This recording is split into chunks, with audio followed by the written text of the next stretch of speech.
To understand Peter Cushing, actor and gentle human being, you must above all understand his relationship with the woman he married.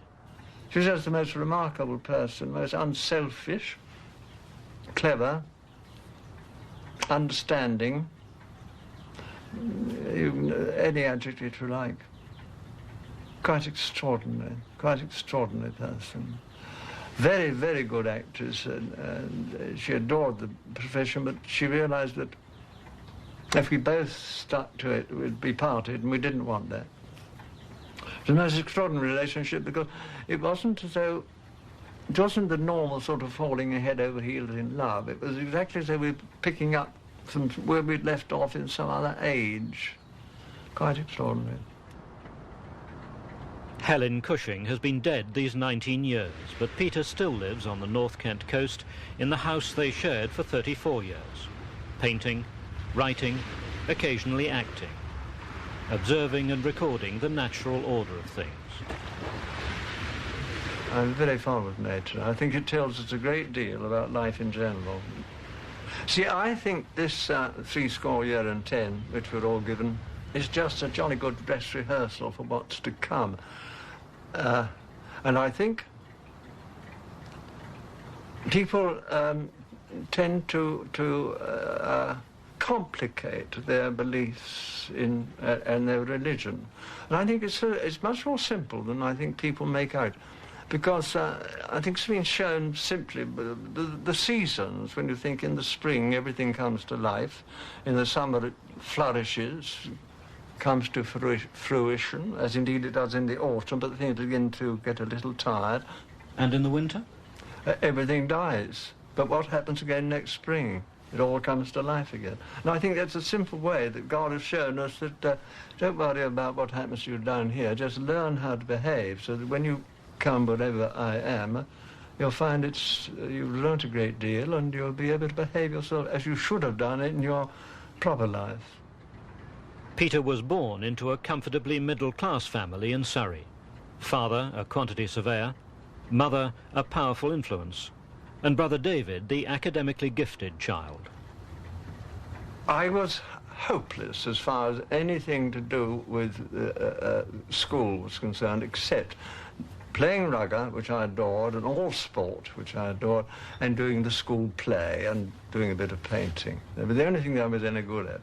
Your parents decided to send you away to boarding school? Yes, I've always been very homesick. And they sent me to Shoreham Grammar School. And I only lasted for one term. I just couldn't take it. I remember travelling down in the train from Purley, where we lived, down to Sussex. And every time the train stopped, I said, "No, it's not the station, is it?" And poor mother was in such a state. She said to Father, "I don't think we can send the boy." And he said, "He'll get over it, Nellie." You know, Dad was trying to make a man of his son. But I couldn't take it. Your father was busy trying to make you a man. Your mother had taken a rather odd decision about your mode of dress as a child, if I remember.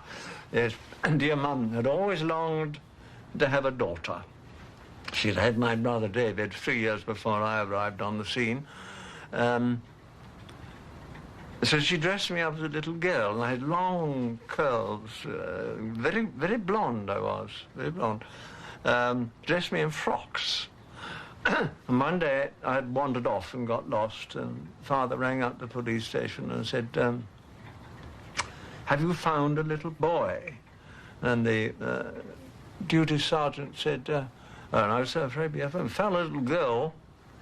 And Father sort of said, very shy chap he was, he said, would you make sure it's a little girl?" So the penny dropped the other. He said, "Oh yes, hold on, sir, hold on, I'll do that." So Dad waited. He came back and said, "You're quite right, sir. It is a little chap," and that was me. I wandered off in my frock, and I was found paddling in a puddle somewhere. But Father thought, well, that's enough of that, so he gave me a very masculine haircut and dressed me in shorts and a sailor suit. Peter's relationship with his mother was loving but complex. She had a curious way of punishing her children, and she terrified Peter by feigning death. It was a lovely musical comedy called The Maid of the Mountains, in which there was a song,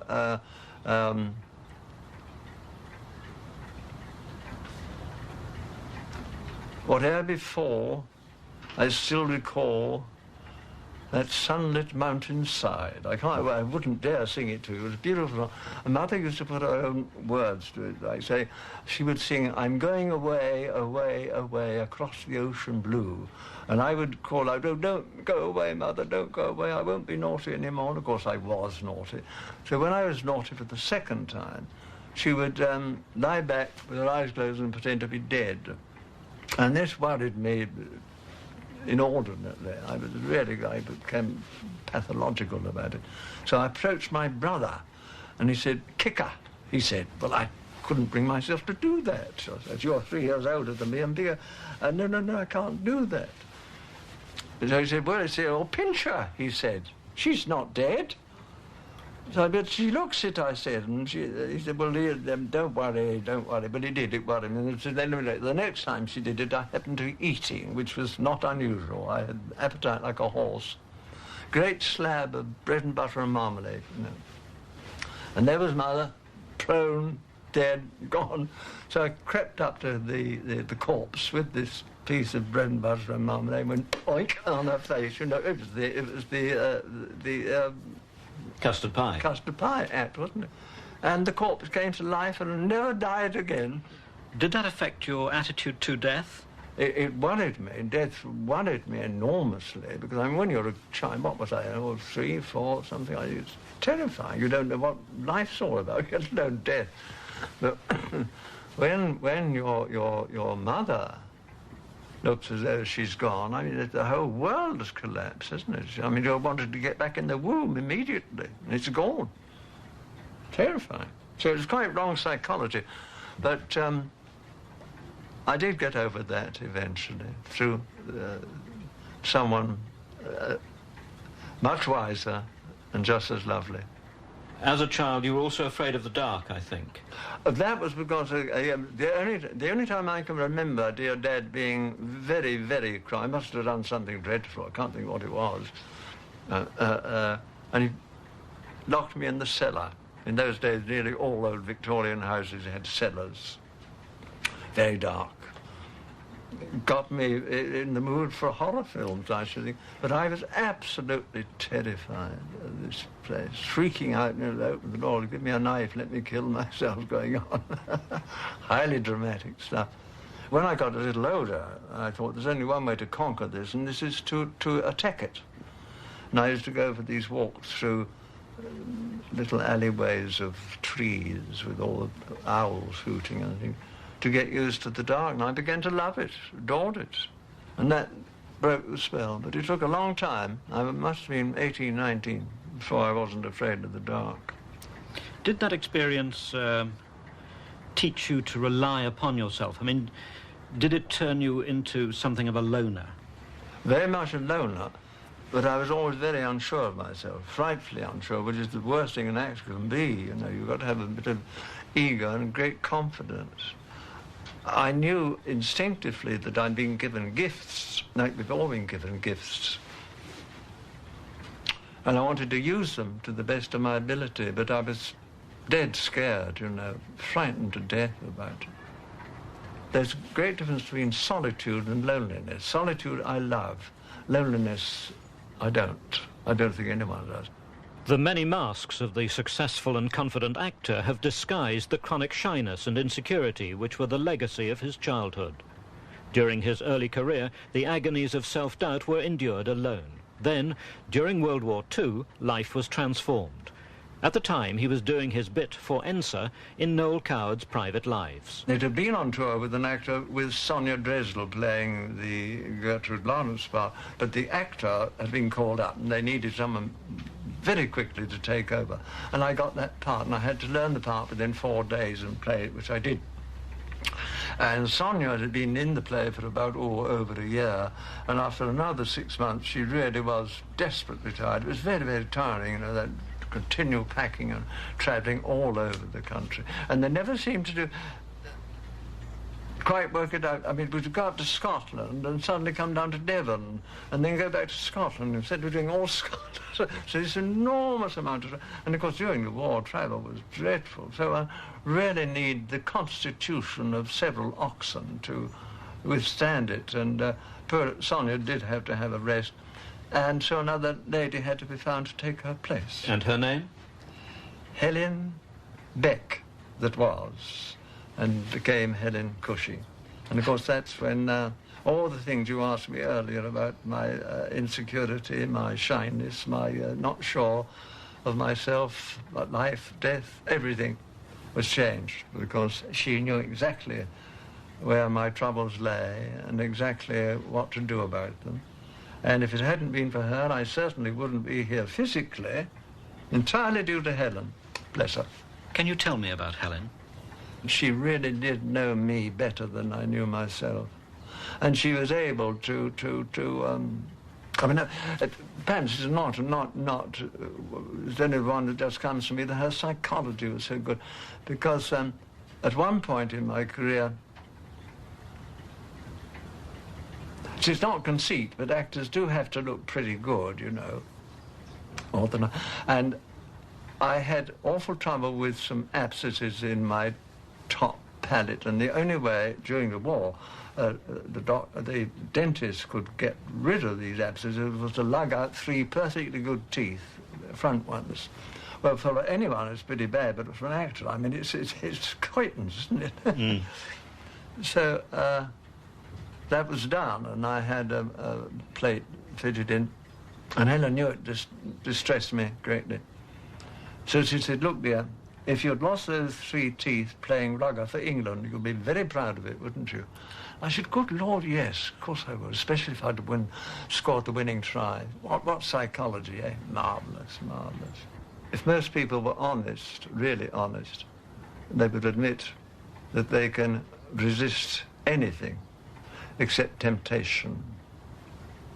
I don't know who said it. It's pretty profound, I think, because it says it all, really, doesn't it? Of course, I have been tempted. We have all been tempted. And I have erred, regrettably, very much regret. Even there, Helen understood and put me right about it. You were married in 1943, I think. Yes, yes. You still have the wedding ring, I think, do you not? Yeah, I have. Oh, you dear fellow. Oh, you have been.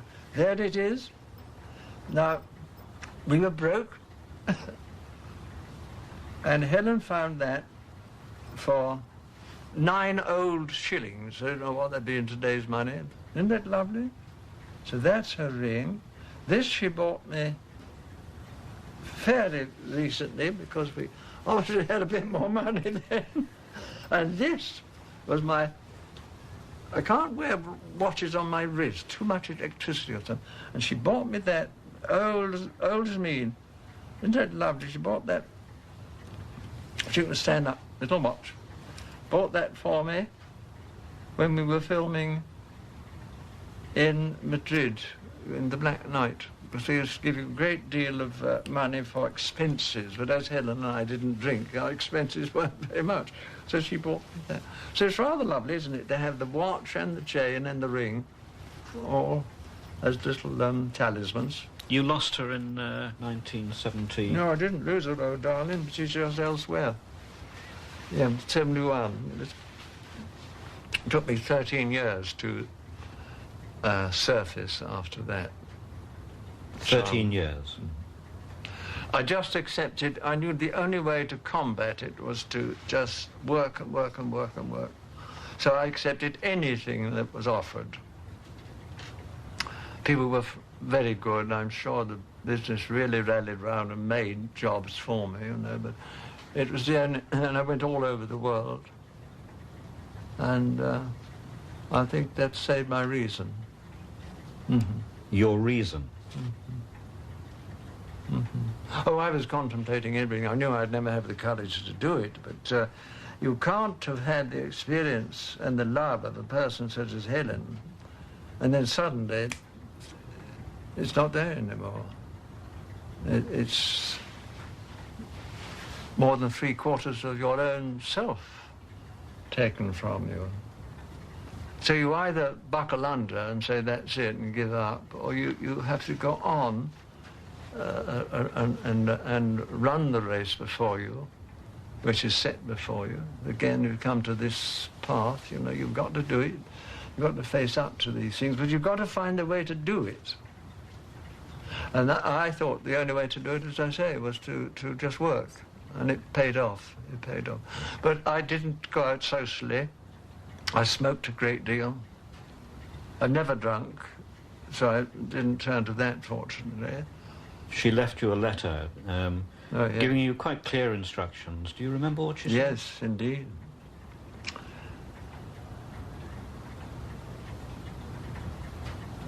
Do not pine for me, my beloved Peter, because that will cause unrest. Do not be hasty to leave this world, because you will not go until you have lived the life you have been given. And remember, we will meet again when the time is right. That is my promise. Pretty good words there, isn't it? Where did you find that letter? Well,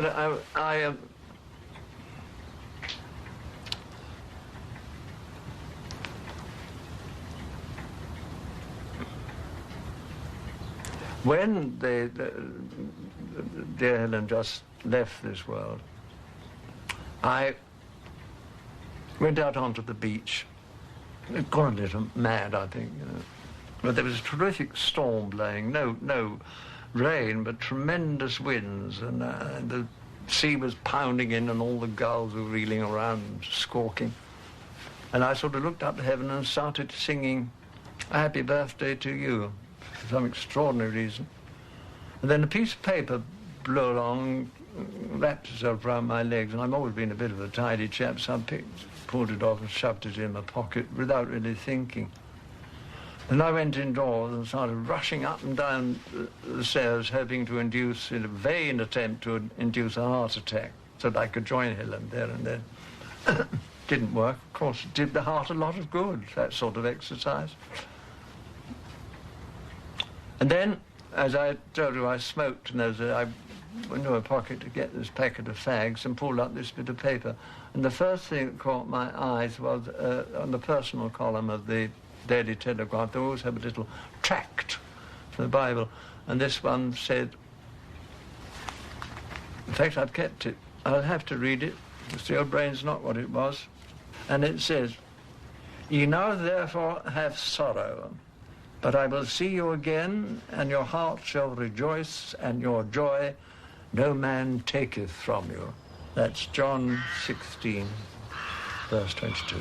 Now, what an extraordinary, beyond a coincidence for that to happen at that time. The last words that Helen said to you intrigued me, and I don't mean to be intrusive, but she said, "God bless you, you will save me." That has always been on my mind. I can't quite... that I've...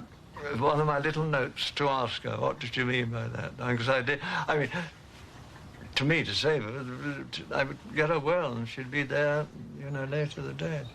No, that one has foxed me. That one has foxed me always. I did ask a clergyman of that once.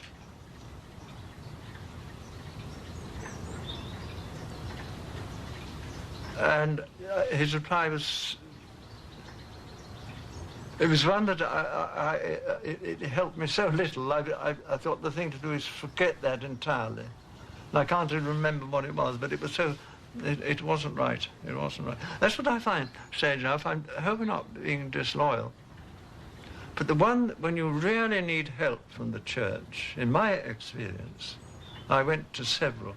I never got it. They seem to fear talking about the afterlife and what they believe in. They won't talk about it. About 8 years ago, you were diagnosed as having cancer.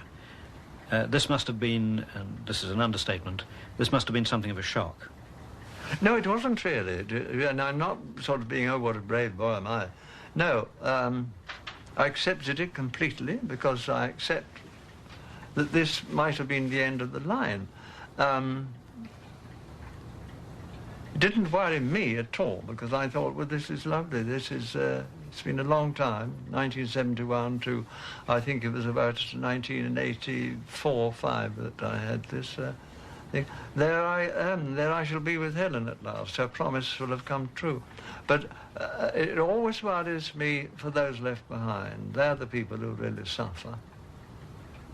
I mean, whether you believe or not about what happens when you leave this world, you can't pass that on to others on this earth because you're not allowed to.